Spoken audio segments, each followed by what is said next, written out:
Oh, cool. That's from Terry, your local announcement from your local computer scientist. Thank you, Terry, our in-house scientist.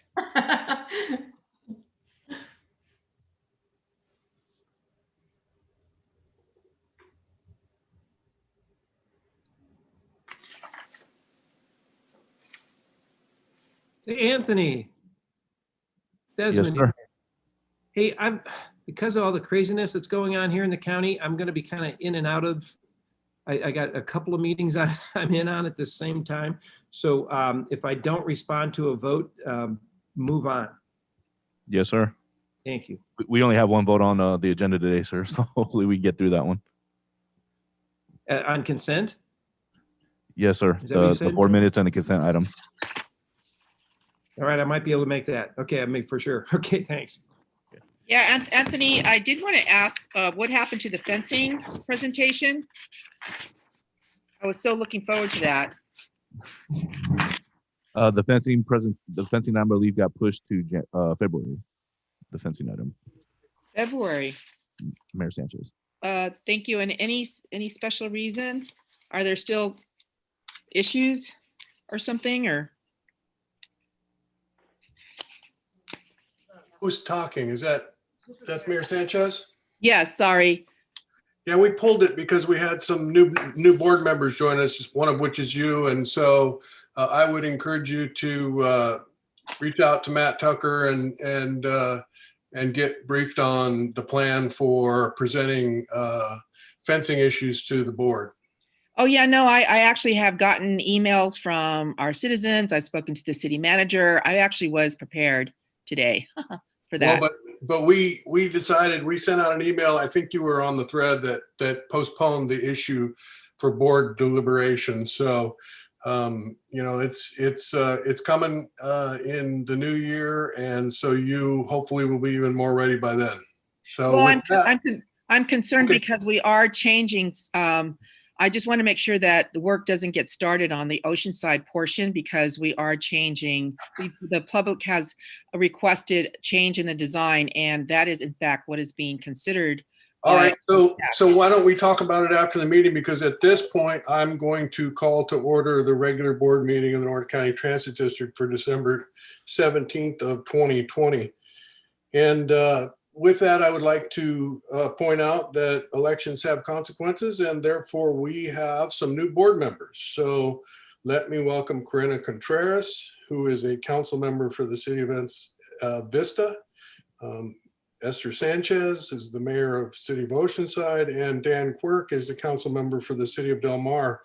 I know that Mayor Gasterland is the alternate, and she is sitting in on the meeting today.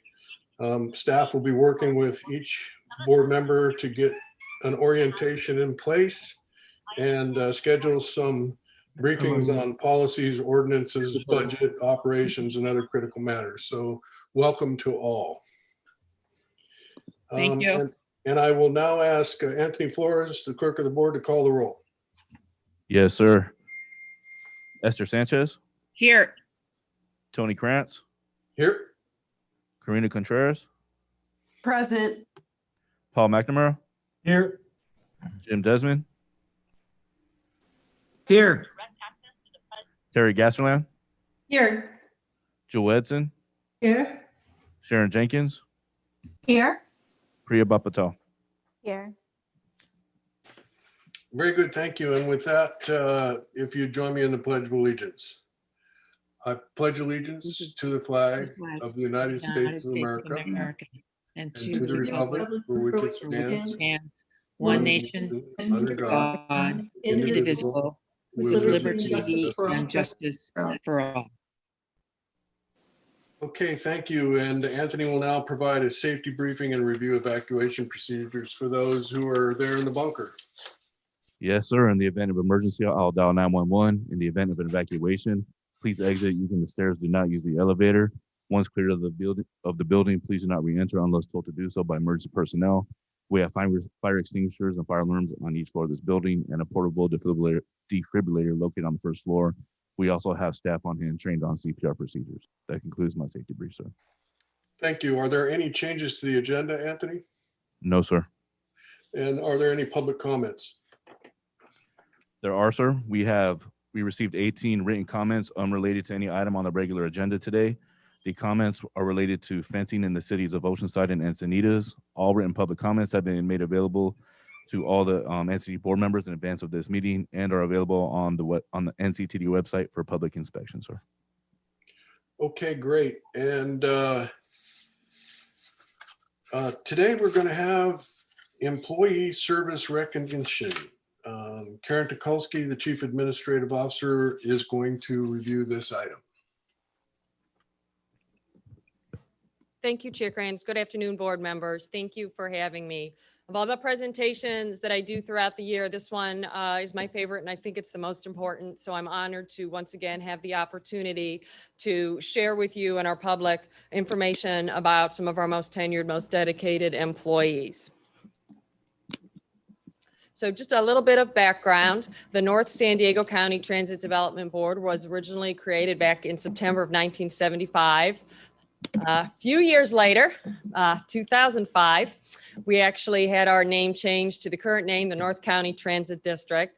But since inception, our mission has been to deliver safe, convenient, reliable, and user-friendly public transportation services. So of course, like all organizations, in order for us to fulfill our mission, we rely on the work of our employees.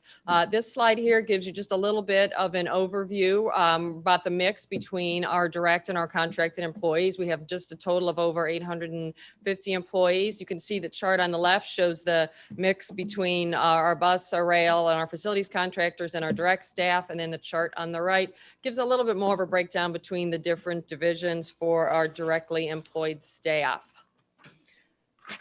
So of course, our employees, both direct and contracted, do a wide range of jobs throughout the district, and we rely on their collective effort to help us achieve success. So why do we do employee recognition? I have no doubt that we all agree that it promotes retention of highly qualified employees, improves morale, and of course, has the follow-through positive impact to the customer experience and the public that we're serving. Now, normally we would have these fine folks in here, but unfortunately we're not able to do that this year. We're going to be recognizing 4 individuals who in the last year achieved 35 years or more of service to the district. These fine and esteemed individuals are joining us remotely, along with Mr. Ray Robinson. He was the general manager of MV Transportation. So all of these employees are on our bus side, which of course is our service that we've had since inception.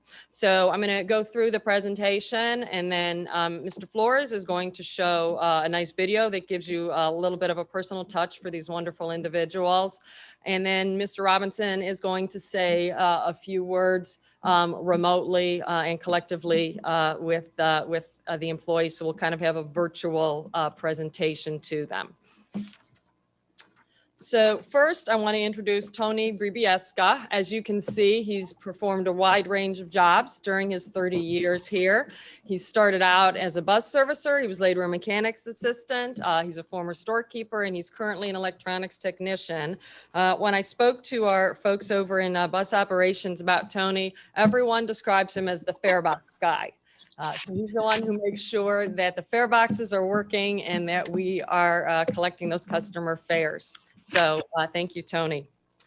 Next, we have Marilyn Wagner, who has steadfastly for the last 35 years worked as a coach operator. So she is out there day to day, rain or shine, working on a range of different routes. I'm sure she's probably done them all several times during her time here, and probably knows many of our customers by first name. So thank you very much, Marilyn.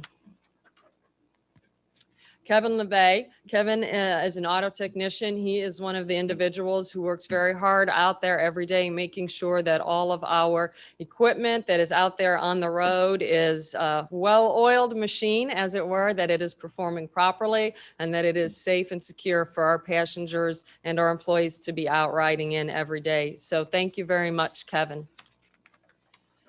And lastly, Erin Fournier, some other folks. Aaron has had a range of jobs here. He's actually been here for 36 years.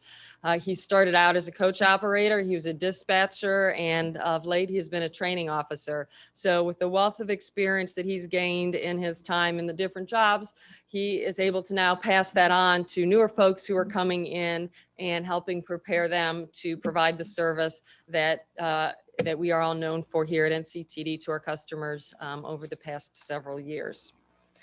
So with that, I'm going to go ahead and ask Mr. Flores to play a video. This is a nice video with interviews of these individuals, and it'll give you a chance to get to know them a little bit at a personal level. My name is Antonio Pribiesca. My title right now is electrical technician. My name is Aaron Fournier. Marilyn E. Wagner. My name is Kevin LeVay. I'm a safety and training supervisor. I'm a coach operator for MV. Technician 3. I've worked on this property for 35 years. Approximately 35 years. 35 years. 36 years in January. I think my favorite part of the job is the driving. I enjoy driving very much. I think the favorite part of my job is the satisfaction of doing a job and knowing it was done to serve others. My day-to-day is I could be doing, paperwork, check rides, giving safety meetings. It's different every day. I mainly work with the camera system and the fare box. I think the advice I would give to any new coach operator would be to hold each other up. We're all in the bus together, and that's a real good thing to remember. The advice that I would give for a person coming in to the shop, do the best you can and do the job right. Take your time, and as you continue on with your job, you get better and better, and it gets easier and easier. Well, outside of my work, mostly I tend to my home. And my biggest joy is to spend as much time as I can with my grandkids. They're little ones and they're a handful. I enjoy them a lot. Well, I'm a dad outside of work and a grandfather outside of work. So when I have free time, I like interacting with my kids and my wife and especially my new granddaughter. How did I find this job? A dear friend of mine was working here, and she called me up and said, "Hey, Mayor, you got to come in and drive a bus. It's really fun." I came in and I got hired, and I'm still here. I was the next man standing. Safety was sort of, I inherited that job and it was a learning curve, but when you've driven for 25 years, that's all you know is safety. My secret to my success was to be knowledgeable on different fields of the bus, relating to the bus, different sections of the bus. My secret to success is having Jehovah God in my life and doing it His way. Secret to my success for staying with the job is just trying to stay on point. Make sure you stay focused, and helps to have some endurance. This job has provided my family with a home, health insurance, steady income. We're doing well.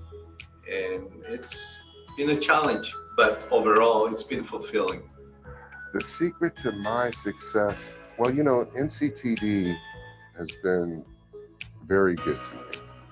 And I grew up here, basically. Their professionalism has taught me to toe the line and do my job. I don't know, I guess the secret to my success is that working with professional people makes you professional.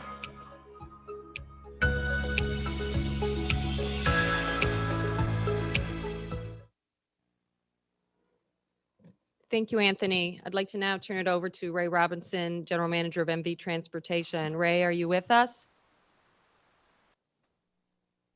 Yes, good afternoon, NCTD board members and also NCTD management staff.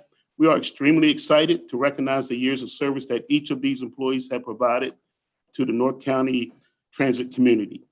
Each of you make up a core group where all the pieces of transportation come together. Kevin, you have kept this fleet on the road for over 35 years. I want to say thank you for that. Tony, you have maintained the electronics on the buses for 35 years. We really appreciate that as well. And Aaron, thank you for your role as a trainer to the employees with 36 years of service. And Ms. Marilyn Wagner, our hats off to you for operating that big bus and providing great customer service for 35 years. Thank you to everyone. Give me a round of applause. And we now have gift bags for other items for each of you. And so you can come up front, we'll issue those to you. Thank you, board. Appreciate it, Karen. I'll pass it back to you. Thank Yes. you very much. Before Is there more, Karen? there's one more. I have a surprise item. Okay. So before I wrap up, I just wanted to take a minute to share with the board that Ms. Cynthia Harris is retiring tomorrow after 40 years of service with NCTD. You may remember Ms. Harris, you had the opportunity to meet her last year during this meeting and this portion of the agenda. She has served currently as our Breeze Operations Manager out at our East Operations Facility in Escondido. But prior to that, she started out as a coach operator and then was later a dispatcher. Cynthia, for those who know her, is known for her passion for NCTD's mission and for serving our customers. The time that she has been here, she has been a mentor and a colleague to countless individuals, and she is truly someone who will never be replaced. She will be deeply missed, but we do wish her well. As she shared with me, her husband, she said, retired a few years ago, and he's been waiting on her ever since. So this is an opportunity for her to spend more time with her family and her loved ones. She does live nearby, though, and she has assured us that in a pinch, if we need some advice, she will answer the phone when we call, and she genuinely will miss all of us. So I just wanted to share that information as well. And that does conclude my presentation. Great, thank you. And on behalf of the board, I would also like to extend appreciation to Tony, Marilyn, Kevin, and Aaron. Your efforts to keep the services of NCT moving are greatly appreciated. I know in these strange pandemic times, this last year has been especially difficult. So having people like you with the longevity that you do have is pretty critical. You're clearly essential workers and have been providing a critical service. So thanks again. And to Cynthia, we wish you nothing but the best in retirement. I know that Matt Tucker is going to especially miss you. I know you provided a tremendous amount of feedback to him. We're not hesitant to let him know your thoughts and ways to make NCTD a better organization. So best wishes to you as well. Okay, moving on, we are looking at a consent calendar of 8 items. And if there's a motion out there for approval of the consent calendar and the minutes from the meeting of November 19th, 2020. I'm listening. Move approval of minutes and consent. I second. I'll second. This is Terry.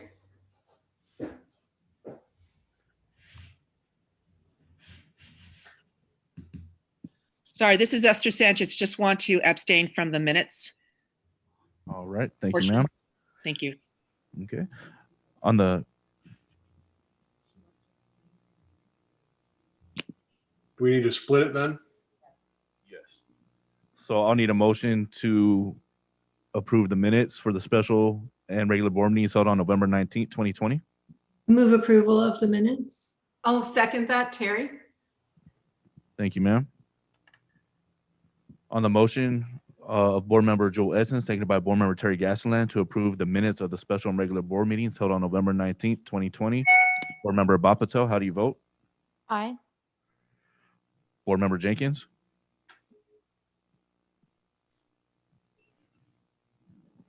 Sharon, you're muted. Aye. Board member Gastelum? Aye. Board chair Krantz? Aye. Board Member McNamara, Aye. Board Member Sanchez, Abstain as I was not present. Board Member Desmond, Yes, Desmond. Board Member Edson, Aye. Board Member Contreras. I will also be abstaining as I was not present for that meeting. Thank you, ma'am.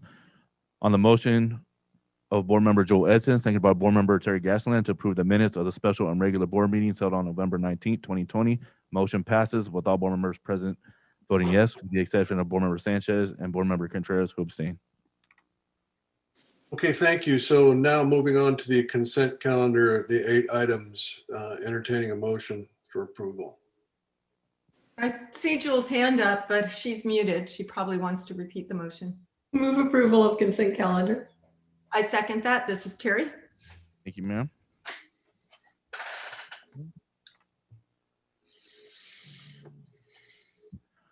On the motion of Board Member Joel Edson, seconded by Board Member Terry Gasland to approve consent items 2 through 9. Board Member Bapatel, how do you vote?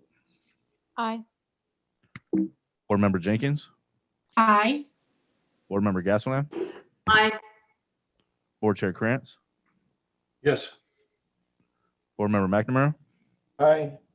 Board Member Sanchez, Yes. Board Member Desmond, Desmond, yes. Board Member Edson, Yes. Board Member Contreras. Aye. On the motion of Board Member Joel Edson, seconded by Board Member Terry Gasland to approve the consent items 2 through 9. Motion passes with all board members present voting yes. Okay, thank you. Now we move into the informational items, and there are 2 of them. The first one, to receive the financial report for fiscal year 2020 and first quarter of fiscal year 2021. Yoon Park Lynch will, the CFO will review this item.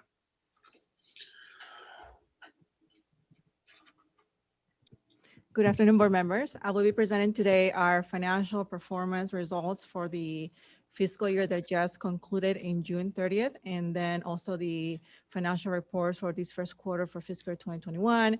I have news that our audited financial statements, our comprehensive annual financial report was completed this week. So the full financial statements are posted in our website. So as of today, the FY 2020 numbers are audited. To start, I wanted to mention some of the highlights for the last fiscal year and for this first quarter. We are still in a strong liquidity position. As of June 30th, we had almost $67 million in cash and about $76 million as of September 30th. The difference in cash is for the most part receivables that we had at the end of FY 20 from our grants that we were able to collect on the first quarter, and those were converted in cash. That's why you see the change in cash from 67 to 76. For FY 20, our operating income, we had a positive results. Given the pandemic in the last quarter, we were still able to achieve a positive financial results for the fiscal year. Excluding the depreciation expense and any adjustments related to our pension and our OPEB liability, we had positive operating income of $4.8 million. For this first quarter, for FY 21, our operating income stands at a positive $600,000. As far as expenses go, for fiscal year 2020, we're able to achieve lower expenses than were budgeted by approximately $11 million. And for this first quarter in this fiscal year, our operating expenses are under budget by approximately $5.3 million. During fiscal year 2020, as everyone knows, we were impacted in our fair revenue related to COVID-19. We're also able to advance some of our capital activities, and we utilized CARES Act funding for the first part of FY 20, and our spend was approximately $20 million. And this first quarter in FY 21, we have spent another almost $10 million. So our cumulative spend so far from the CARES Act funds that were awarded back in March stands at approximately $29 million. And if everyone remembers, back in March through a CARES Act allocation, NCT received approximately $95 million in total. As far as not on the so positive side, our ridership has been significantly impacted by COVID. For FY20, our ridership is lower by about $2 million compared to where we were in the last fiscal year. And we are down $1.7 million, 1.7 million riders compared to the budget. Obviously, with a lower level ridership, our fare revenue has been impacted. So for FY20, we're lower by approximately $3 million compared to the prior year. And for this year, we're down by approximately $4 million for the first 3 years of FY21. As far as our ridership for FY21, we are $4.1 million compared to the budget in fare revenue. And for FY21, Q1, our ridership is down by 1.5 million passengers compared to the same quarter last year. And our fare collections are also under budget by approximately $1.8 million. This table summarizes how we did on ridership and fare revenue compared to last year and compared to our budget. So as I mentioned earlier, we are down both comparing to last year and to our budget. As you can see, our actual fare per boarding stood at $1.55 per boarding, which is fairly close to where we were in FY19. We had fare increases that started in September 2019. Those didn't really materialize. We had budgeted that our average fare was going to be approximately $1.68 per passenger. We're not able to accomplish that level of fares as a combination for the most part on the suspension of the fare collections in our bus. And this other table, it's the same data, but it compares the first quarter for FY21 compared to where we were in the same quarter last year and how we are standing compared to the budget. So as you can see, we are down both in our ridership, fare revenue, and average fare per passenger. So again, with the suspension on our fare collections on bus, we are collecting approximately $1 per boarding in our system.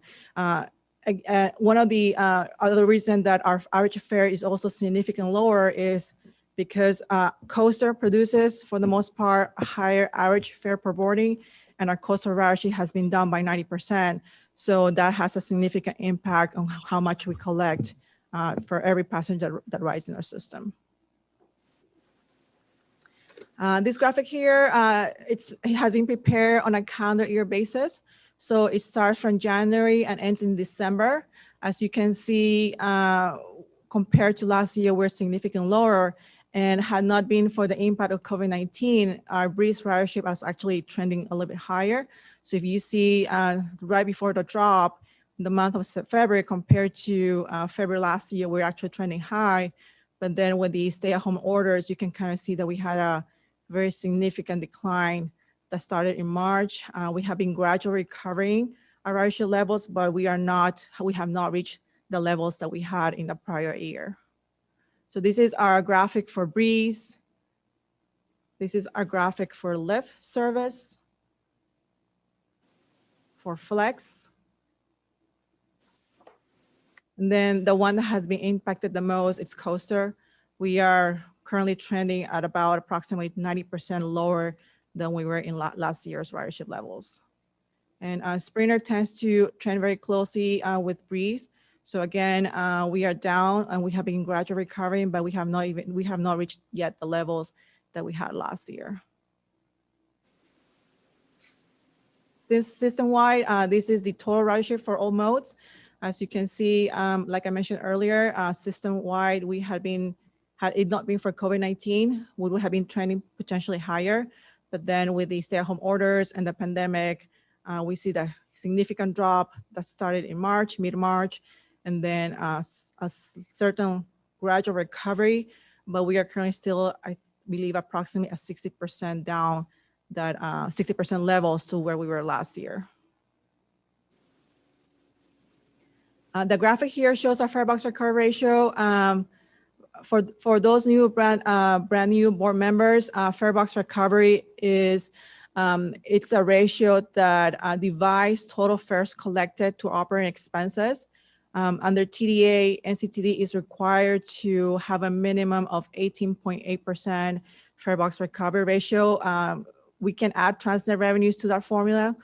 This fare box recovery is truly just fares. It doesn't account for any transnet revenues that the district receives. But you can see that that we have been pretty much on a downward trend on our fare box. And FY20, because of the drop in fare collections and ridership in the last quarter, you can see that we went from about 16.7% FY19 to 13. And then today, as of the first quarter, our fare box recovery stands at approximately 4.6%. In this table, this is a big picture of how we did for FY20. It summarizes our total operating revenues and our total operating expenses. As you can see, we had significant reduction in our fare revenue compared to our budget. We were able to make up that reduction in our fares through two major sources. The first one being the federal assistance that we received through the CARES Act funding. We also received some additional federal grants to cover our preventive maintenance expenses. And we're also able to generate additional revenues that I will explain later on non-transportation revenues. The major driver for that line item are retroactive CNG tax credits. So overall, we don't have even if we had a reduction in our fares, overall, our operating revenues are fairly close to what we had budgeted for FY20. Operating expenses, as you can see, our budgeted operating expenses versus our actual operating expenses. I do want to point out that our operating expenses do not include any payments for the unfunded accrual liability for our pension or any adjustments that are done as a result from the actuarial valuations. Those are non-budgeted items, so those were excluded from the actual results to provide, apples to apples comparison. But compared to a budget, our operating expenses for fiscal year 2020 were down by $11 million. And in the next few slides, I will provide more details on where most of the reductions in expenses came from. So again, as mentioned earlier in the presentation, we have had negative impact on ridership and fare revenues as a result of COVID-19. We were also, even as we resumed some service or we're still providing service on our Breeze route, we suspended our cash fare collections on our buses in order to minimize the contact between our bus operators and our passengers. At first, we're scheduled to be increased in September 2019, but they did not materialize in significant revenues for the district due to the pandemic. However, beginning in January 2021, once all our buses have their protective barriers installed, we are going to be resuming our cash fare collections in our Breeze route. As I mentioned earlier, good news, at least on the tax credit side. In December 2019, the alternative fuel tax credit was extended retroactively. That tax credit was scheduled to expire on December 31st, 2017, but through the retroactive allowance for that tax credit, we're able to capture an additional $2.3 million in revenues for the district for those retroactive tax credits. During fiscal year 2020, a non-budget item are also liquidated damages. Liquidated damages are assessments that we make to our bus and rail operations contracts for non-performance, and we assess a total $1.6 million during fiscal year 2020, which in turn reduces our purchase transportation costs.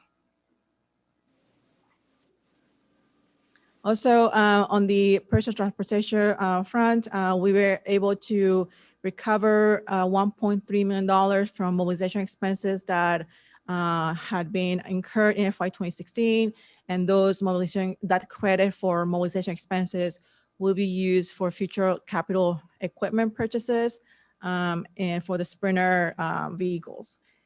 Professional services were also under budget approximately by $2.4 million. A lot of time, the differences between the budget and actual expenses is due to timing. If those services are not rendered during the fiscal year, they will not be incurred in that specific fiscal year. Sometimes those studies roll over into the following fiscal year. So that's when you see the impact in subsequent periods. Fuel costs, again, this is directly related to reduction in service, as well as the impact of the pandemic on the market fuel prices. The cost for diesel and unleaded gasoline had a significant decline due to COVID-19, and that resulted in savings for the district of approximately $1.3 million compared to our budget. And then also finally for fiscal year 2020, we capitalized costs for $1.2 million from the combined rail operations and maintenance contract. These are capital activities that occur within our rail operations and maintenance contract. They result in a reduction in operating expense, an increase in our capital costs. Total dollars outlays do not change. We still pay the same dollars to our contractors. It's for the most part an accounting transaction where an operating activity gets capitalized. This next table now moving to our first quarter here in FY21. As you can see from this table, we are still down in our fare collections compared to our prior year and to our budget. And we are also down in our revenues. I just do want to point out that when expenses are down, especially on preventive maintenance expenses, you will see a direct reduction as well in other sources of revenue, specifically on federal funding. Federal funding does not allow you to draw down on those cash, on those monies until you incur those expenses. So oftentimes there's actually a direct relationship between a reduction in preventive maintenance expenses and the revenue that's associated for reimbursing for those costs. So for the most part, the big changes compared to our budget are that our passenger fares are down, and then our other state grants, this is a timing difference. This line item is composed of state transit assistance. We have not received that payment for FY21 yet. However, for budget purposes, we typically straight line those revenues, but the cash does not necessarily come at the same rate. So that's kind of why you see that difference. And then on the expense side, we have reductions in our professional services. The main reason for the difference between actual to budget is driven primarily by timing. We budget multiple studies or professional consultants, services that we plan for the upcoming fiscal year. They may be budgeted that they will occur in a certain month in the year, but if for some reason those studies get delayed, then you will not see that expense materialize until further quarters. Good news is we're still on the positive side, 600,000 on the positive. This positive income is driven from our right-of-way activities. We have very strict rules related on how CARES Act money can be used for operating modes. So we cannot have profits on our operating modes while we use those funds. So when you see these operating income, they are strictly related to our right-of-way activity. Again, so here are the highlights for this first quarter of FY21. As I mentioned earlier, we are still being impacted on our ridership and our fares due to COVID-19. Professional services are lower, mostly due to postponement and timing differences on when professional services will occur. So far for the first quarter, we have assessed $400,000 in liquidated damages for our bus and rail contracts. Insurance premiums are under budget by approximately $700,000. Part of this reduction includes a reversal of reserves for claims that have reached or have expired on the statute of limitations. However, as legal counsel presented in prior presentations, we expect our insurance costs to increase in this upcoming renewal. So the savings that we realized in this first quarter will be reverted in the second half of FY21 once the renewal of those insurance premiums come into place. And then salaries or wages are in the budget by approximately $400,000, mostly due to staff vacancies. For budget purposes, NCTD budgets at 100% staffing levels. And when staffing levels are not 100%, those translate into salaries savings. Financial metrics. This is a big picture view from NCTD's liquidity standpoint, how we have done in June 30, 2019. That's the fiscal year that ended prior to June 30, 2020, how we're doing June 30th, and how we are doing as of this last quarter. As you can see, we still have strong cash reserves, $76 million in 2019, 66 on June 30, 2020, and $75 million on September. As I mentioned earlier, the lower cash balance as of June 30 is really related to the timing on the collections of grants, mostly from the Federal Transit Administration, that did not convert into cash until after June 30th. Working capital, this is probably a more clear metric of liquidity than cash that tells you how much your current assets can't cover your current liabilities. So that's kind of the accounting word, but in very simplistic way to say it is that if we were to liquidate all that we have today currently and paid everything that we have to pay in the next 12 months, we will still have $66 million cash left. So the good thing is that if you look at it from another point of view, is that based on operating budget of about $120 million, without a single dollar coming to the district, we should still be able to cover operations for 6 months. And then free cash, that's another measure that we use to see, okay, how much of that working capital is truly cash, because working capital a lot of times is also comprised of large balances of receivables, meaning amounts due from others which have not been converted. This free cash, our cash balance also includes cash that's earmarked for capital activities. So what we do in this calculation is that we take out any future capital obligations from our cash to see how much true cash we have for our operations. As you can see, we have a very healthy $49 million as of the end of the last quarter. And here, wanted to kind of provide a quick recap on where the district stands with its pension liability. This is the snapshot of our pension plan for the last 5 fiscal years. It shows how much monies we owe on our pension. That's the first line item. The second line item, the plan assets, are how much investments or how much plan assets are being held in trust. Those are not in NCT's book. Our pension is managed by CalPERS, but those are assets or investments that are intended to pay those future benefits.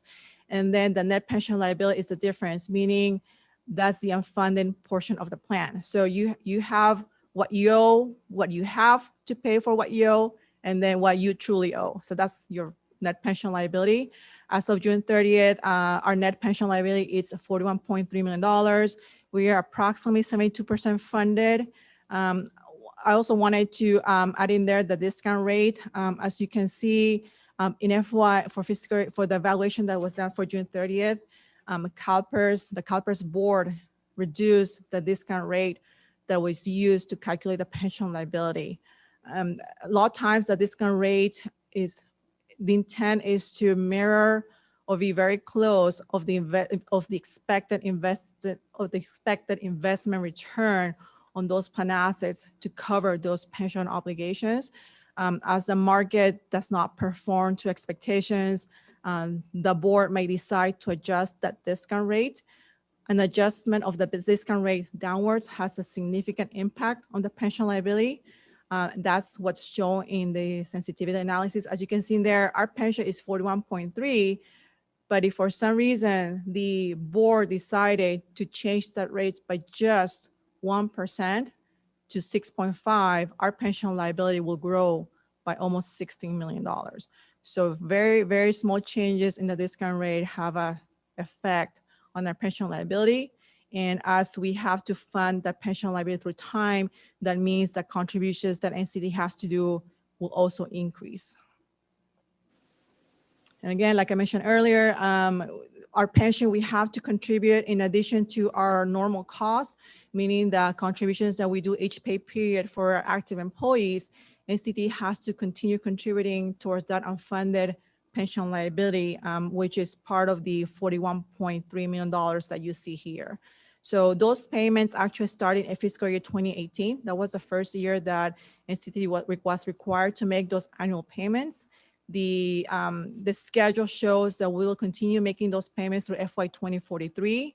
They escalate for the next several years, and about 5-7 years before 2043, those payments get reduced. However, any change in the discount rate, if it were to occur, will increase these amounts. For fiscal year 2020, we contributed $2.6 million toward the pension. For fiscal year 2021, we contribute another $2.9 million. And as you can see for FY 2022, that amount will increase to 3.2. And it is projected to increase every year with FY 26, approximately $4.1 million. Looking ahead, so on the positive side, I know that these are difficult times for everyone, but you know, we are still in the middle of a pandemic. In October 20 report from SANDAG, they have estimated that the San Diego region is expected to contract by $12.4 billion in calendar year 2020 compared to 2019. This will represent erasing, for the most part, the economic gains that the region has made in the last 2 years. Prior to the pandemic, the unemployment rate in San Diego was approximately 3.1%. After we reached the pandemic in mid-May, 25% was approximately the unemployment rate back then. It has been recovering as some sectors of the economy have been reopening. And for September and October, SANDAG estimated that unemployment rate was between 14 and 17%. To date, we have not received any new stimulus from Congress since the CARES Act was passed in March 2020. We will continue supplementing financially the loss of federal revenue and sales taxes from our CARES Act. As I mentioned earlier, we have few amounts that we can use to cover the deficits caused by the loss of fares and the loss from sales taxes for this fiscal year and for the upcoming fiscal year as well. On December 3rd, as everyone knows, a new regional stay order was issued and announced and effective on December 6th. Once we had reached the less than 50% ICU availability, it prohibited private gatherings. It also dictated that the closure will remain in effect for at least 3 weeks. Until then, once the region's projected ICU met or exceeded 50%, that's when those restrictions will be lifted. With these new stay-at-home orders, we do expect that there will be a renewed impact on ridership. As we're showing in the prior graphics, we're showing some recovery, but with a stay-at-home order, it could potentially impact our ridership as sectors of the economy are shutting down again. And with that comes along as well the impact on sales tax revenues. NCTD relies significantly on sales tax revenue from TDA and Transnet to support operations. TDA makes up, those sales taxes make up about 40% of our budget to cover our operating expenses. Good news. On the capital side, we are focused in making sure that we continue advancing projects that are critical to the district. For the last fiscal year, we actually spent a total of $51 million for our capital program. And in this first quarter so far, we have spent $8.5 million. Good news as well on the discretionary grant side. This fiscal year, FY21, we actually awarded back in October $9.8 million from the FRA to support our signal and grade crossing modernization project. If you recall in the presentation that was done last board meeting, our total project budget has increased to now $30.7 million to support replacement of obsolete equipment that are in different mileposts along the San Diego subdivision. Also great news, we just recently received the announcement that our project from the TSEP program will be advanced for allocation in this coming fiscal year. It's a $106.4 million award, and it includes $36 million for Del Mar Blast 5 and $33 million for the Convention Center Station. NCTD will be contributing towards this total project cost of $202 million from NCTD's capital program. Will be matching $46 million of the total of $202 million. So that concludes my presentation, and I am open for any questions. Thank you. I see Mayor Gaston's hand is up.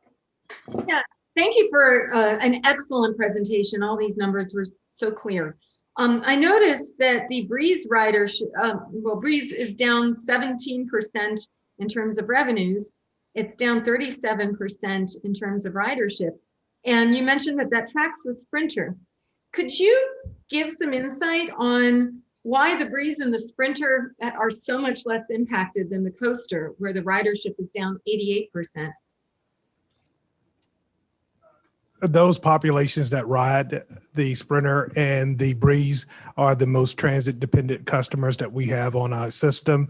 The Coaster, as you know, is heavily impacted by folks traveling from North County headed to South County for jobs in locations likely right now that have not opened up. You should think about the Coaster riders commonly as part of the 10% of the population that's able to telework, as opposed to the folks who ride the Breeze system and the Sprinter system are going to be the folks that are going to be classified as essential workers and less likely to be able to work from home. Great, thank you for that, Matt, very much, Director Tucker. Employee benefits saved about $1 million in the FY 2020 finals. Could you give some insight into that $1 million in saving? That was one of the few expenses that did not come in at greater than expected. So for salaries and wages, those need to be looked at in a combined basis for both the line item that says salaries and the employee benefits. Basically what it is that for budgeting purposes, all wages paid to employees are salaries, but as employees take time off, those are reclassified as benefits. So that's kind of what you see sometimes. This is more like an accounting difference.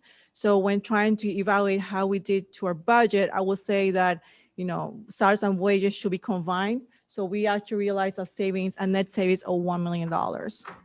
Beautiful, thank you.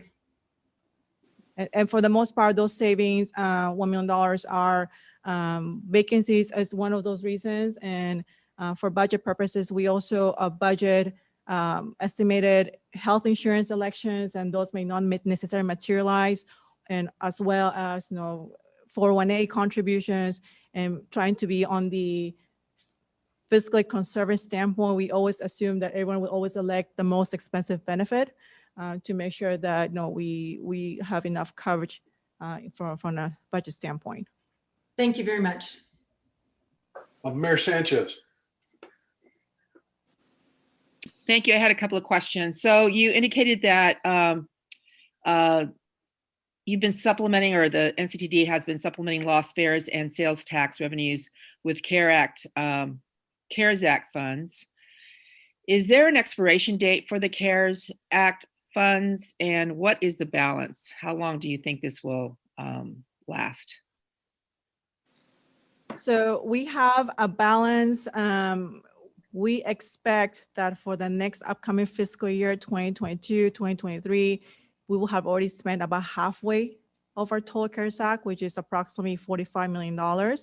So there is no, what I say, a set expiration date. However, there has been, the intent is to make sure that we spend these dollars sooner rather than later. Yeah, so they reserve the right to rescind the dollars at any point.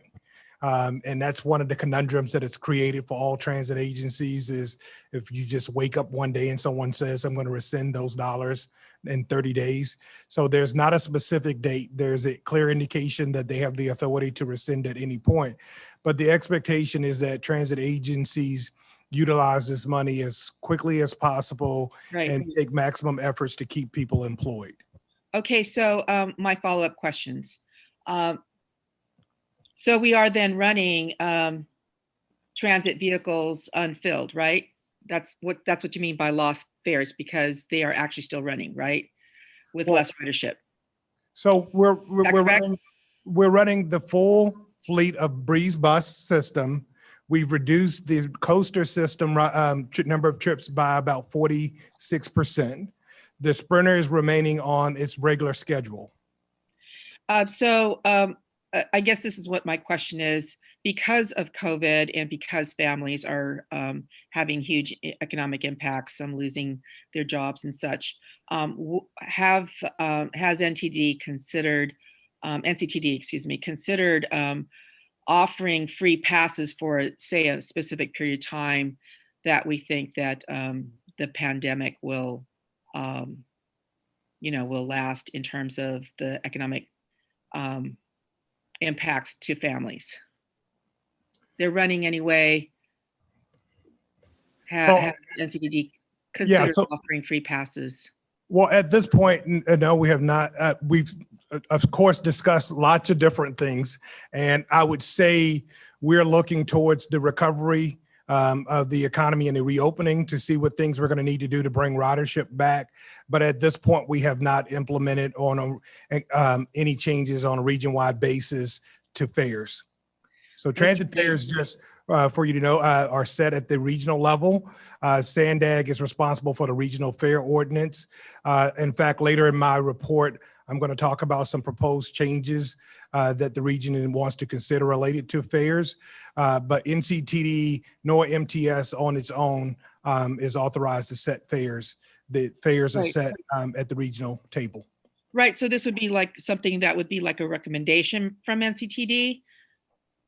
Would it be able to be something like that to encourage, number one, ridership, number two, also to help families that are having these economic impacts? Yeah, so without getting into too much detail to take it away from this agenda item, so we are in discussions for the fare change to bring back a reduced fare program related to Sprinter and Breeze ridership that will offer significantly lower discount fares compared to the existing regional fare products. So we are planning that. We're bringing that forward as part of the consideration for changes to the regional fare ordinance. Okay, last question. Has any reduction been due to a sense that people are not safe because of COVID? What is the hygiene program for keeping the transit vehicles free of contamination? So we actually have a really robust hygiene program. It's actually specified out on our website. We are members of the American Public Transportation Association, which is a trade association for this industry. There have been specific COVID-19 protocols established. We are following those protocols and ensuring that both our customers and employees and our facilities are maintained in a high manner consistent with the best practices issued for mitigation of COVID-19. I will direct you to our website initially. Right. So there haven't been any outbreaks or anything like that to give any kind of negative PR for NCTD. Okay. NCTD, well, let me finish. We have had people test positive for COVID-19. As you can see, we have more than 850 employees, direct and contracted. So what we have been doing, Mayor Sanchez, is each time someone tests positive, we notify all of our employees and we notify the board. And you notify the public? Yes, and it's publicly posted on our website. Right. Okay, thank you. You're welcome. Board Member Jenkins. I have two questions. Esther asked one of mine, so that was covered about the CARES Act. On the liquidated damages, the 1.6 million for fiscal year 2020, how does that compare to other years? So for fiscal year 2020, our liquid damages were not that different compared to FY19, but there's a huge variance with the budget because we don't budget for liquidated damages. So compared to last year, there was not significant variance, but there was a significant variance to our budget. Okay. I can provide, I can provide the LDs for FY19 after this meeting. I believe it was maybe a couple $100,000 difference. Okay, so we're about the same. Mm-hmm. And then on CalPERS, I saw that the last numbers you had were from June of 19. When will you get the June of 2020? Are they typically about a year behind, or how often do you receive those? Yeah, the CalPERS valuation is always 1 year behind. So for our next audit, we expect to receive the updated report. Okay, thank you. That's all. All right, Board Member Edson. Thank you. Sorry, it took me a minute to unmute. Thank you, Yoon, for the presentation. It was very thorough. And a couple of my questions already were asked, but following up on coaster ridership being down, Matt mentioned 46% reduction in overall trips. So we have a reduction in the number of trains per day, but also cancellation of weekend service since COVID occurred. What plans are there to ramp up service again?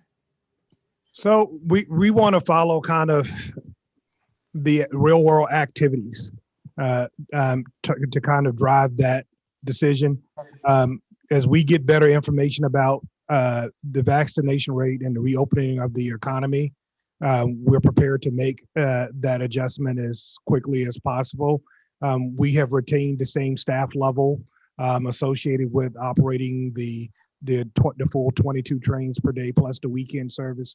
So once we kind of see that the economy is reopening, we are going to want to make sure that we are slightly ahead of that opening, but we're going to watch what happens and what materializes and make a determination when we believe it's the right time. Okay, thank you. And regarding fare box recovery, Yoon, on one of the slides you mentioned fare box recovery does not include Transnet. What would the difference be? So truly fare box recovery are fares collected from passengers, covering your operating expenses. Transnet is added to fare revenues for the purpose of complying with the TDA.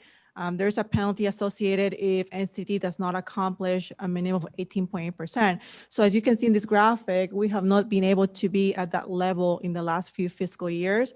However, because Transnet is dedicated funding, part of the Transnet Transnet ordinance that was voted upon was a discount on senior fares and youth fares in order to promote ridership. So for that purpose, we can account for those revenues as part of that calculation.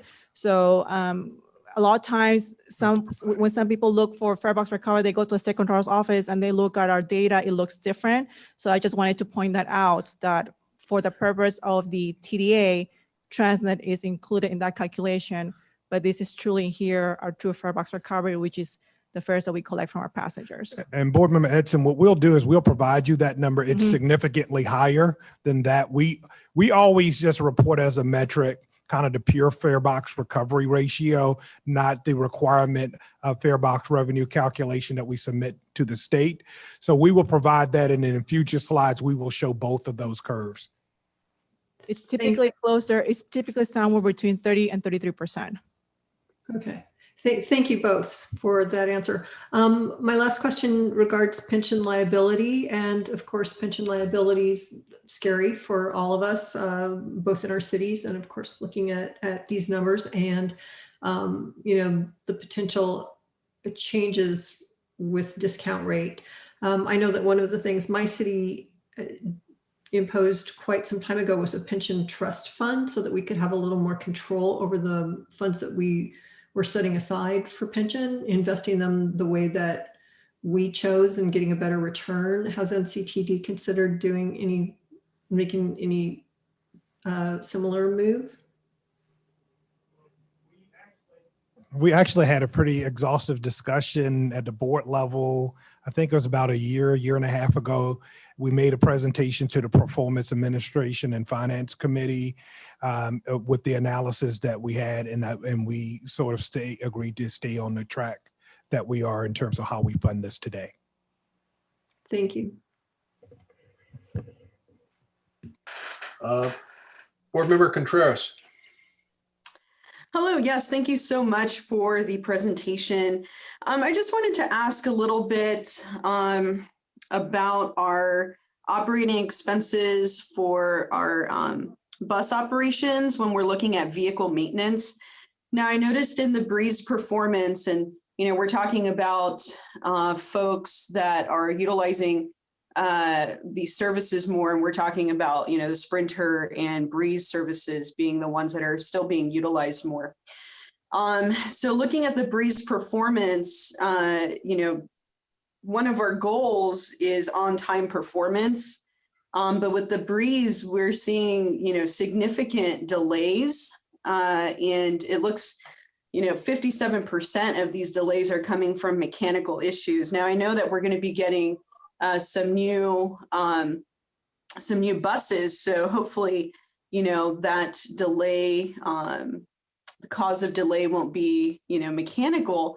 But looking at our vehicle maintenance, I mean, why is it that we're having so many mechanical issues? Do we need to be doing, different types of maintenance? I'm a little concerned about the delay, not only just, the time, but the fact that these are due to mechanical issues. So I would just like a little bit more information about that. That's a great question, and we do agree with you, and we do have concerns about the mechanical performance. I'm going to introduce a concept to you. You're going to see it a lot in materials that we have. We talk a lot about zero delay, and we've been kind of incorporating that part of our budget process over the last few years. So the average age of a bus, well, per Federal Transit Administration requirements, the average age of a bus is, the useful life of a bus is 12 years. Right now, the average age of our fleet, or maybe just a little while ago, was about 11 years. So that means the vast majority of our bus fleet was ready to be replaced, obsolete, should no longer be in service. Based upon the actions of the board over the last year and with deliveries coming in, we're going to be able to move to the average age of 4 years sometime in mid-2021. In addition to that, I have been focused, as well as Damon Blythe, who's the good-looking guy standing up as a chief operating officer for bus, on really leaning into our maintenance practices, looking at things like predictive analytics, starting to look at a component level, line replacement unit level, of what we can do to really drive down the performance, drive down issues that lead to mechanical failures. Obviously, purchasing new buses is part of the equation, but that's not the full picture of things that we need to do to improve. One of the things that we did as part of working with our contractor MV in this latest contract that they signed with their employees was to significantly increase pay related to mechanical employees. We believe that also is part of the equation, making sure that we're competitive within the market space and getting the best mechanics available to us. So it's a multi-pronged approach. I would encourage you to continue to ask us about that. I'll make sure that within our committee structure that we have some detailed discussions about on both the bus and rail program, the specific actions and activities that we're taking to really advance what we call our zero delay initiative. That's fantastic. And I have a follow-up question. So when we're discussing these mechanical issues, how is it that a mechanical issue would even, who brings attention to that? Is there a system where if the driver is noticing something, they are able to relay that information to, the mechanics, or how does that work? I'm really concerned about the 57%. And even though we're going to be getting new buses and the average, amount is going to be 4 years for the age of our fleet. But if our practices don't change, we're going to be in the same boat again. So I'm just really concerned that, especially I represent a constituency that really utilizes the Breeze service. And so, my concern is that when someone is carving out time in their day to utilize public transit, and they're just trying to get, things done even within a 7-mile radius, that it takes such a long time. And when there's a mechanical failure, we're talking about someone's entire day could be destroyed. And when you overlay that with the pandemic and the fact that, jobs are scarce and people that have them want to keep them, I just really want to make sure that we are setting aside the type of money necessary, not only for preventative maintenance, but to ensure that we keep our fleet as, on the younger side instead of towards the end of an expected lifetime. So it's just a real concern because I see it in real life, and I see the issues that come from these types of delays. And I just don't think, I'm not sure that we have strategies that we're going to be funding adequately to reduce these mechanical delays. Again, with getting the new buses, that's going to drive down the age of the fleet. But, how do we stop this from continuing to be an issue? So I just want to make that point very clear. The people that are utilizing this service, they don't have the option to telework. So we want to make sure that we're providing, on-time performance. And if that's the number one goal that we have, then looking at this 57%, we should have probably never have gotten to a place where we're at that. But that's the end of my comment, and thank you so much. Okay, thank you. And following up on that, we did get a liquidated damages number that was kind of a lump.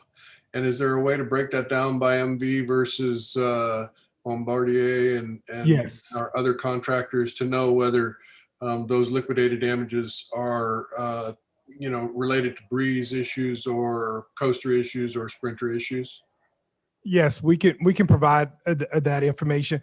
And I think probably what we'll do, Board Chair Kranz, is move this discussion to one of the subcommittees. That actually is part of item 4. But I think it merits a lot of good discussion around what we're doing, where we are at. I would say this is not an issue about money. We're putting the money where it needs to be. This is also what, as we've talked a little bit about, is an issue, I think, within the industry and manufacturing and manufacturers that we need to push them towards higher standards in terms of how these vehicles perform. So I totally am supportive of this discussion, totally agree. We wouldn't be pushing zero delay if we didn't think we needed to really improve in this area. And you know what, one last thing, when we're talking about the manufacturer, I come from a construction, equipment rental background. And so are we, and I am ignorant a little bit about this process with North County Transit District and our manufacturers that we're using, but are we in a timely fashion utilizing any kind of warranty that's given, or is that not part of? It is. Okay. We do. It is, and we do. And do we have data that I can look at to see, how many issues we're bringing up through warranty? Well, we can show you warranty information, but that's not really the information that you should be looking at to understand. I would still, on a separate note, would like to see that, because, if we're, again, at 57% mechanical issues, It wouldn't, board member, what I'm saying is it wouldn't be warranty issues. So at a bus that's, a bus warranty would not span that period of time. That I'm not in opposition. What I'm saying, the warranty for a bus is 1 year. And so that's not where we're going to find the answers. We already have the answers that we're willing to share with you, plus all of the warranty information, but the issues have nothing to do with warranty. Okay, so it sounds like it's not so much the manufacturer, but it's kind of our maintenance practices. Okay, thank you so much. Okay, and I think one of the things that I benefited greatly from was a board workshop where we had the opportunity to see the maintenance facilities and have a better understanding of the complexities and the efforts that are going into keeping the fleet operational. So perhaps once we get the new board members, briefed on board policies, et cetera, maybe we should look at scheduling another day or half day, looking at the facilities and getting a good sense of the efforts. So I agree with board member Contreras that reliability is a pretty critical issue for public transit. I have been frustrated in following NCTD on Twitter and seeing the notifications that trains are delayed or canceled, and so I think everybody's pretty keenly aware of how critical it is that we address those issues. Our new equipment from locomotives to new Breeze coaches is going to be pretty important, and getting those in revenue service as soon as possible is as well. So thanks. The other issue that has been brought up by a couple of people relates to the pension liability, and the trends are not good. I am a little uncomfortable seeing this continue to, the unfunded liability is continuing to, be deteriorate. And the elephant in the room is that discount rate, and I know that changes to the discount rate can threaten some organizations with bankruptcy.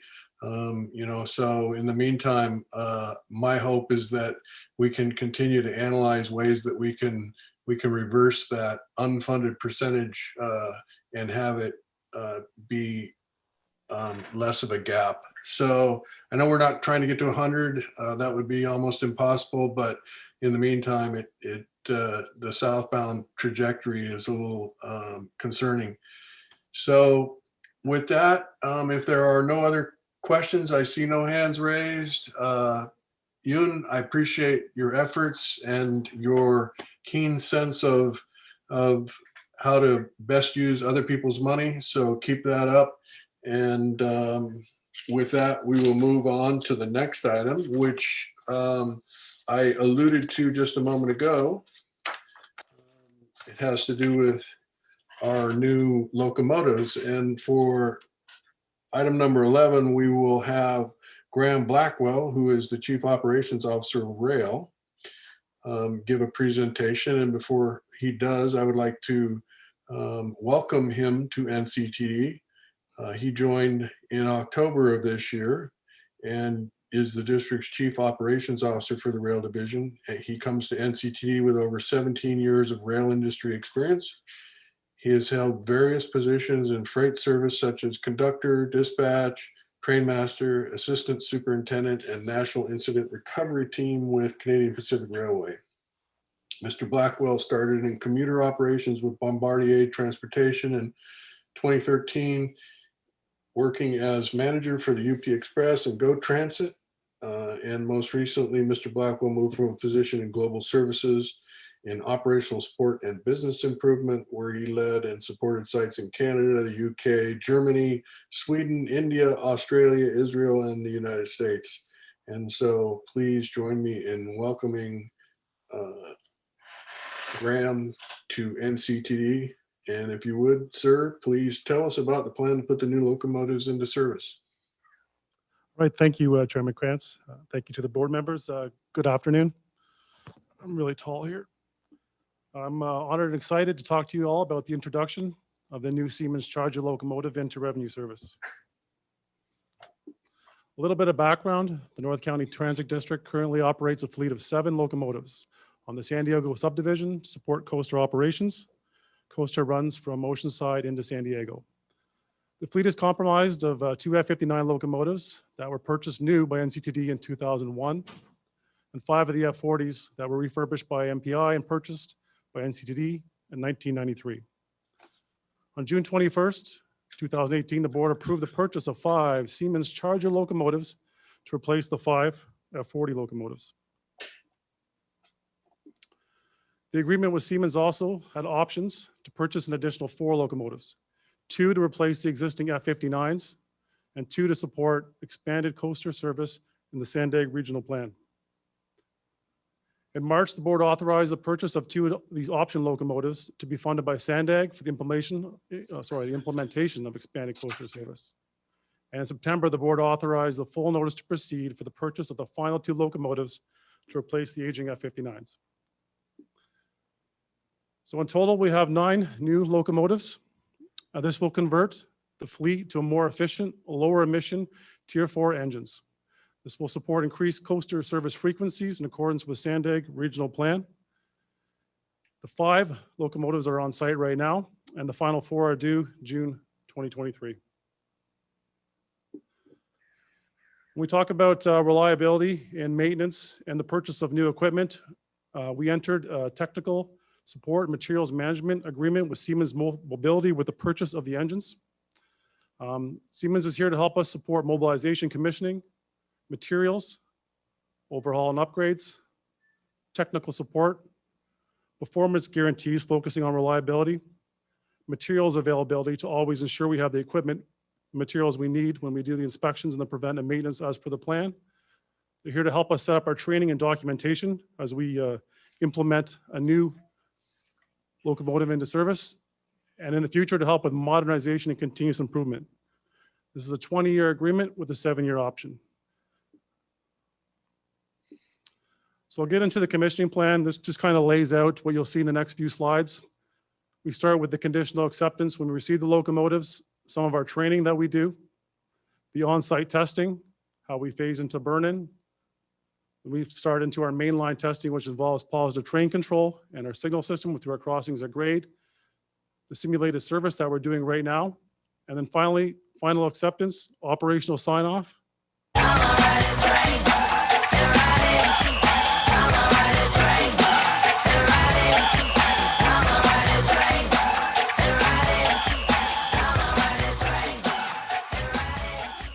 That surprised me too.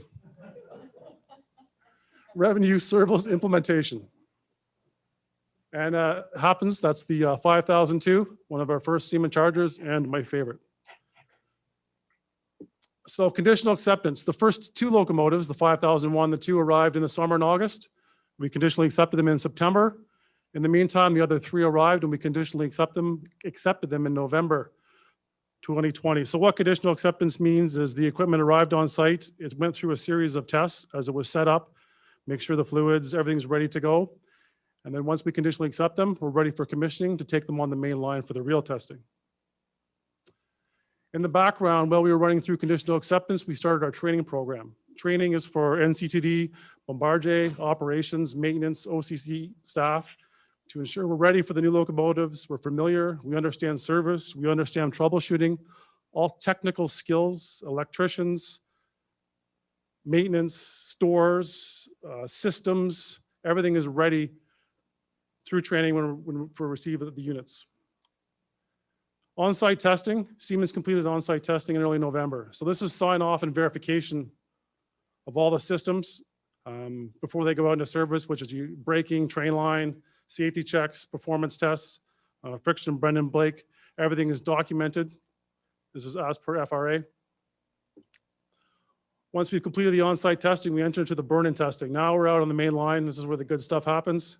So we require 500-mile burn-in testing per locomotive. Burn-in is our opportunity to shake out the locomotives, find out if there's any issues with Siemens on site, really get into warranty issues to be addressed, tracked, and documented before they become an issue much later in service. The 5001, 5002 completed their burn-in in the fall during one of our AWWs. The 5003 will complete its burn-in this week. The 4 and 5 will complete next week.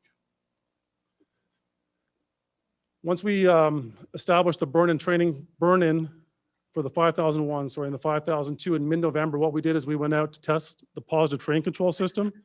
We took the units, we built a standard consist configuration to test what positive train control did with the new locomotives. We did high-speed testing, uphill and downhill testing, emergency stopping, verification.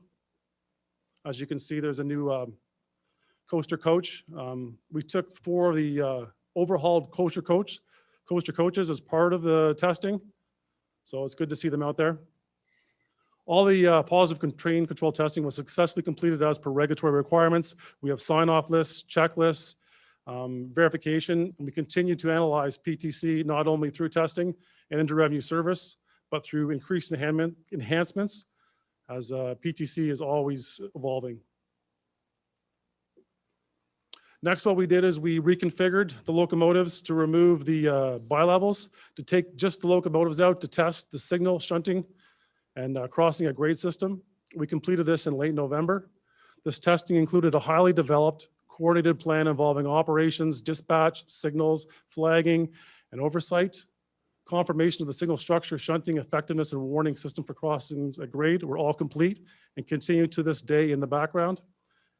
This was all done to ensure the system integrity and safety of the Siemens Charger locomotive in service before it even went into service. Right now, we're in the phase called simulated revenue service. We're doing this, we started in December, and we'll do this all through January as well. The one silver lining of the COVID schedule is we're able to insert test trains where we normally have regular trains in service. This allows us to utilize the manpower, both in operations and maintenance, that were available through, that they're available basically, without stressing the network, stressing the manpower, getting into overtime, running at night. We've actually had more time to focus into the policies and procedures, work on it day to day, especially with the operations and MOE crew. So we're ready when we go live. Sign off and revenue. So this service will allow us to find the issues within maintenance and operations right now. So the only difference that we will see when we operate the beginning of revenue service and we operate now is we'll open the doors. Whereas right now we don't, we just stop at the stations and carry on. Every single locomotive has its own individual checklist. It has to be approved by FRA, safety, NCTD staff, and we document, understand the life and acceptance of every unit into service. So now for the big news, Siemens Charger locomotives will commence revenue service February 8th, 2021. It is expected that they will be entering into service in a COVID schedule at that time, but still excited to get them out there. We will do this with our public communications plan, with a social media campaign. So we'll announce the chargers and showcase the overhaul coaches, update the website for our new images. We've been out there taking pictures of all the locomotives and everything in all phases of testing. We'll also complete a coach call overhaul video, which will take the coach from where it was a year ago to what it looks like now. It's outstanding, both inside and out. Tremendous work. The new trains, the new locomotives, they're going to look great. And with the press conference scheduled on February 8th, 2021 at the Oceanside Transit Center. As part of the agreement to replace the F40s, we entered into the Carl Mauer grant. Basically what happens is we're going to destroy and get rid of the old locomotives. It involves making them no longer functional. Once they're inoperable, we'll send them down and donate them to the Pacific Southwest Railway Museum. And we'll have them transferred and off the property by mid-April of 2021. That's it for my happy presentation. I'm happy to take any questions. All right. Thank you very much. Board Member Edson. Thank you. Thank you for the presentation. This is really great news. So I have a comment, then a couple of questions, but it's great news, especially for cities and those who reside along the coastal corridor. The move to the Tier 4 locomotives will result in a significant decrease in both air and noise pollution for residents along the corridor, which is very exciting news. Especially when all of us have climate action goals to meet, the GHG reduction is terrific. You mentioned that there was testing, I think it was on slide 9. On-site testing was completed in early November, but then slide 7 said that some of the locomotives 5003, 5003, 004, and 005 were conditionally accepted on November 12th. So did the completion of on-site testing include all 5 locomotives? So what we did is we did it all in sequences. The 5001 and the 5002 were the first on site. We took those out separately during the AWW as we were receiving the other 3 locomotives to do their burn-in testing. So in conjunction, basically what I did is a couple the 5001 and 2 together to get ahead of the rest of the testing. Well, we did the on-site testing for the 3, 4, and 5. So when the PTC testing and the burn-in is happening all alone on the 5001, the 5002, and the 5001 and 2 were also responsible for the initial signal testing that we did on the property. The 5003, 4, and 5 didn't go out to their testing until all testing was signed off and approved for both positive train control and signal testing for the 5001 and 5002. The amount of planning, oversight, manpower that was required to set up the initial testing for the 5001, we wanted to make sure it was done right. So when everything else went into testing and is burning, it was just simply following the process. Terrific. Well, thank you very much for that. And again, really exciting news. Yes, it is very exciting, and I echo Jules' sentiments about the Tier 4 locomotives. In addition to the lower emissions, the quieter operations are going to be really critical as well. And so I know that there are many people that are looking forward to these being in operation. I guess one of the questions, was we discussed a bit, Matt mentioned the strategy for ramping up service again will essentially be driven by what is happening with the pandemic. But, I'm sure these locomotives are itching to get out and run up and down the track. So when will we get to the point where we are running on weekends, for example, and maybe having some additional service during weekdays? Okay, Mr. Board Chair, if we believe that the economy is going to open back up in, let's call it July 1, right? If we see that things are trending well in July 1, we will be able to ramp up rather quickly to restore service. In fact, we could restore weekday service literally next week if someone told us today that this was all a horrible dream and it's over with. So we're ready at the moment to resume the normal operations and the enhanced service that we would normally do. Even we are able to do increased service frequencies above the 22 and the weekend service we had before as the economy grows, returns to normalcy and ridership grows. So we're in a position now to be able to do some things, but keep in mind, and I know you know this, we change rail services on the corridor 2 times a year, October and April. So whatever we do, are going to have to be within those brackets. We still have the slots available right now for us to resume normal service, but to add the services that we've contemplated above and beyond as the initial baseline of increased service prior to the 2 new train sets coming up, we would have to coincide that with a service change. And that's good news on the disposition of the F40. Great to see them going to a museum. I recognize that our obligation of the Carl Moyer grants to destroy those engines was pretty important as well. So in the meantime,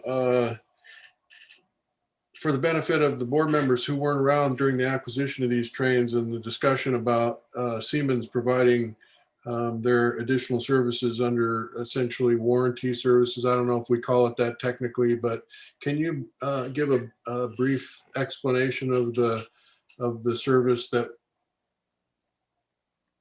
we are, what that all means? Oh, sorry.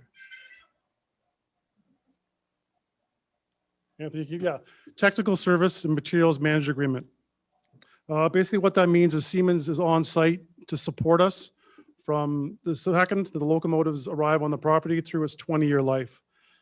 It always ensures that we'll have the technical expertise, the materials required for all scheduled preventative corrective maintenance.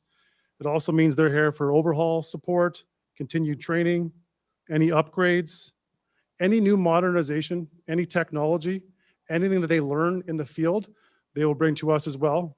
What we're doing is making them a partner in our operation. We've already walked them into our shop. They work through us daily on commissioning and as we work into revenue service. It's an integral part of what we've done for our maintenance procedures through training, the partnership. It's been phenomenal. I look forward to continuing it. I don't know if you want much more technical work. Well, so Tony, so the trains come with a 2-year warranty. So we have a 2-year warranty, and then in addition to the 2-year warranty, as Graham alluded to, we then entered into a technical services and a material management agreement, which is significant, which means we're going to have ongoing support. We have direct on-site support from Siemens, the original equipment manufacturer. We also have remote support from them. We have predictive analytic capability, constant reporting of the performance of the locomotive. We have some really good performance metrics included in this agreement with them to support achieving kind of the zero delay concept that we strive for within our operations. So it was one of the first things that we did with this new locomotive. Major lesson learned from the Sprinter fleet, which is a one in a kind, and we've had historical years of trouble trying to make sure we can get that to perform to the standard that we wanted to perform. With this agreement, we are super duper well positioned for the life cycle of this vehicle to have ongoing support with a notion of continuous improvement of the locomotive performance. Okay, thanks. And with regard to the marketing of the rollout, Kimmy, is anything going to be brought to the MISBTA?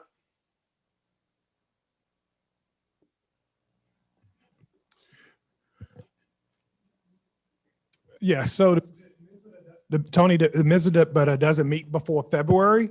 As Graham outlined in his presentation, we're planning to do the press conference at Oceanside Transit Center on February 8th. Would you like to get a briefing on what we intend to do as part of that press conference and the overall rollout?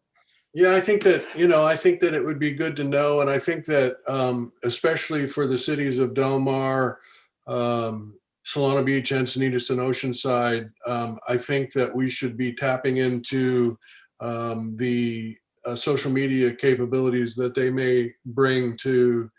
I don't expect this to be your typical viral situation, but as much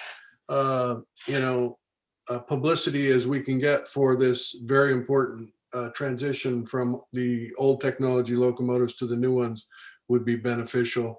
And, as part of that, my hope is that we're also addressing issues related to the hygiene that had been brought up earlier and ways that we might be able to, make people more comfortable about the idea of getting back on the train. So, it's in some way or another, I think that it would be good to have an opportunity for some board member input, and whether it's me or somebody who's on the MISBTA or whatever, I would appreciate an opportunity for board members to be comfortable with what the plans are. So how about this? We can schedule as part of the board agenda for January, if that meets your expectations. Yeah, that'd be great for, as far as I'm concerned, yes. Okay, Thank you. you're welcome. And I see no hands raised for any other questions. So thank you, Graham, and welcome again. Looking forward to you bringing your expertise to the rail operations. So appreciate it. Tony, Anthony, do we have any telephonic comments for this agenda item? We do not, sir. And we don't have any votes required. So we're moving on to the executive director's report. Mr. Tucker, what do you have for us today? Yes, I did want to ask all of the board members to take a look at the executive director's report, which is provided as part of your package, specifically related to, there's an item that's related to proposed changes to the regional fair ordinance. Maybe some of the board members are not aware, but there's a plan for mid to late 2021 to roll out a new fare collection system. That new fare collection system includes some significant changes in terms of how fares will be operated moving forward. For example, it's going to include a fare capping feature, which would allow people to tap until they reach the best fare alternative for them, so that customer would not end up overpaying. That was one of the features that were sought for to mitigate some of the concerns about the ability of customers to be able to afford the price of a monthly pass.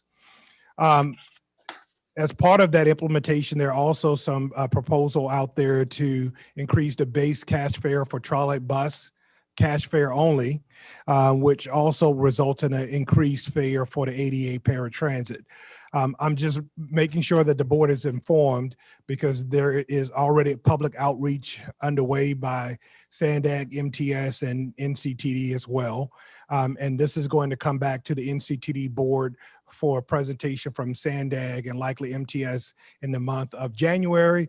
And then the board will come back in February and indicate whether or not it supports the proposal. And that expression from the board will be forwarded to the Transportation Committee at SANDAG, which ultimately makes the decision to approve changes to the regional fare ordinance. So I wanted to make sure I just called that one out so that people were aware that the public outreach process has been initiated for that. With that, Mr. Chair, that concludes my report. Wish everybody a happy remainder of the year, and hopefully we can have a lot more positive 2021. Thank you for that. Following on the fare issue, do we know if Assemblywoman Gonzalez Fletcher or Berner Horvath are planning their legislation related to fares?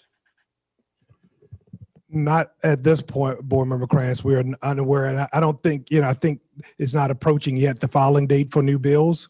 But I'm not sure, but we will reach out to Mr. Harmon with Townsend Associates and see if we can ascertain. Yeah, remind me when we'll have Harmon in here for a briefing as part of the agenda. January, sir. Okay, very good. All right, so any board members have any comments or questions? Board Member Gasterlin. Hi, thank you, Chair Kranz.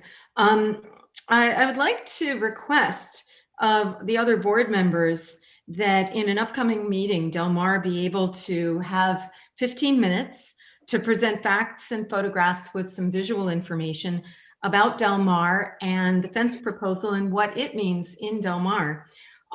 This presentation will be in the spirit of transparency and the spirit of giving more information, because more information is certainly better as we enter this next phase. I request this opportunity for Del Mar to present at an upcoming meeting. Specifically, I'd like to target January 21st. I would be the one doing the presentation, is my understanding. Would this be, this is not different than the opportunity we've already extended. We had already been making arrangements for a 15-minute presentation. This is or is exactly this something that different? 15 minutes presentation. This is to make sure that presentation happens. Oh yeah, I would. I'm sorry, Tony. Des, just a minute. We had already planned that, so we will make good on that promise. So I appreciate your request, and that's why we had extended the opportunity. So board member Desmond. Yeah, sorry, Tony. I didn't realize you were going to go ahead and I was just going to say I support that, and I think we should hear, from the parties instead of we get phone calls and things like that from different council members. I think a presentation to the entire board with one message is appropriate and good, and I was just going to support it, but it looks like you've already got it worked out. Thank you. Yes, we had extended that opportunity, and we were gearing up for a presentation today, including the 15 minutes that we would have set aside for Del Mar. And then the election happened, and there were some new changes to board member composition. So it was decided that we would defer that meeting agenda item. And sounds like maybe Oceanside wants a chance too, and that's fine. We're interested in hearing the perspectives of all the jurisdictions that will be impacted by this. So, well, thank you, Chair. Board Member Sanchez. Thank you. And this is the first time that I'll be sitting on the board. And so even though I've been on the council for 20 years, and I just wanted to say that I'm looking forward to working with everyone. I've wanted to address transit issues, but I've unfortunately had to have my attention on other issues within communities. But transit certainly is a very critical one. I actually remember when Oceanside had its own its own busing system. Oceanside Transit, I think it was Oceanside Transit Authority. Of course, that dates me. I graduated from OHS in 74. So, and I noticed that NCTD was born in 75, right? And, we have the school district that is getting rid of, because of lack of funding, busing for the kids. So we've been trying to figure out safe routes, which is proving very difficult.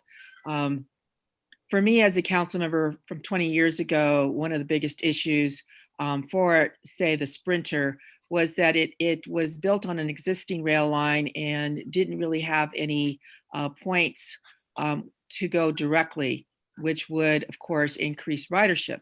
Those major points would be like a Tri-City Hospital, the Carlsbad Mall, Maricosta campus,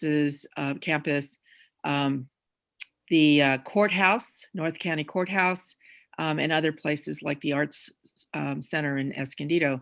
So there was very early discussions in the Sprinter that there would be these shuttles, hopefully connecting to make it more usable. And I still think that is, especially now when we're talking about shuttles and employment centers, that perhaps this is a good thing to pursue as well.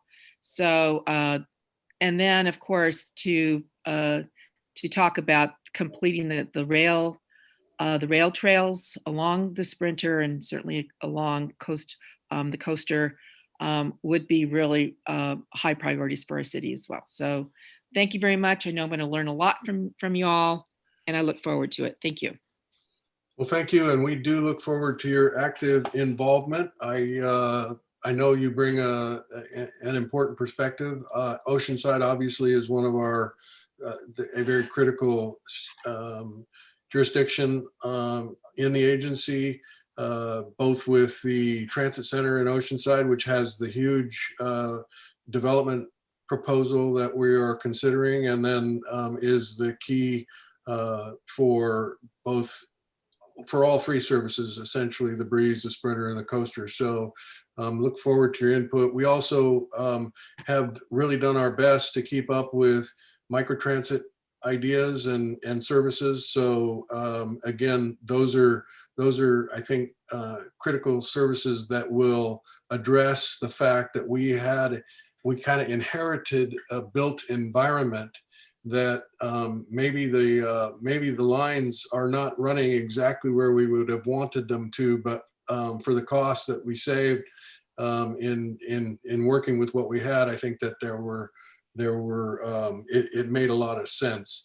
And so in the meantime, we have a great board, and everybody here for the most part is interested in having great service and attracting more riders.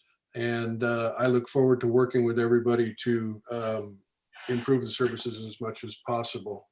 I see no other hands raised. And so with that, I would join in wishing everyone the happiest of holidays, whether you celebrate a religious holiday or not.